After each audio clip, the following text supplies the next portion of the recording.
பாருங்க, இன்னைக்கு உலகளவில் இந்த 12 கட்டத்தில் தான் ஜாதகம்.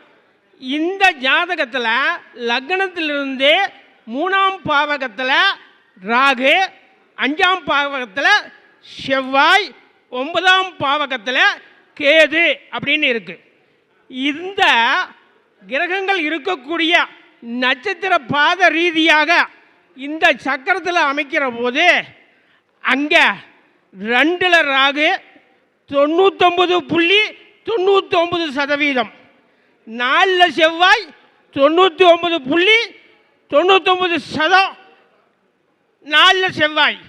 அதே போல் 8ல் 99.99% கேது.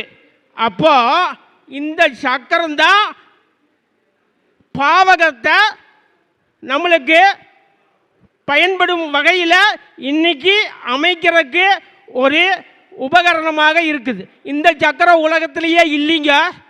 அப்போ இந்த சக்கரத்தில் அந்த 12 கட்டத்தில் இருக்கக்கூடிய கிரகங்களை அமைச்சோம்னா அதனுடைய யதார்த்தமான நிலைமையை தெரிஞ்சுக்கலாம்.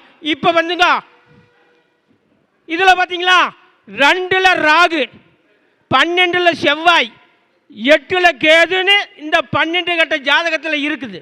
இதை அந்த நட்சத்திர பாத ரீதியாக பாகை ரீதியாக அந்த சக்கரத்தில் அமைச்சோம்னா இந்த செவ்வாய் 11ஆம் பாவகத்தில் 99.99%, இந்த ராகு 3ஆம் பாவகத்தில் 99.99%, இந்த கேது 9ஆம் பாவகத்தில் 99.99% இருப்பதை தெளிவாக அனைவரும் தெரிஞ்சுக்கலாமுங்க.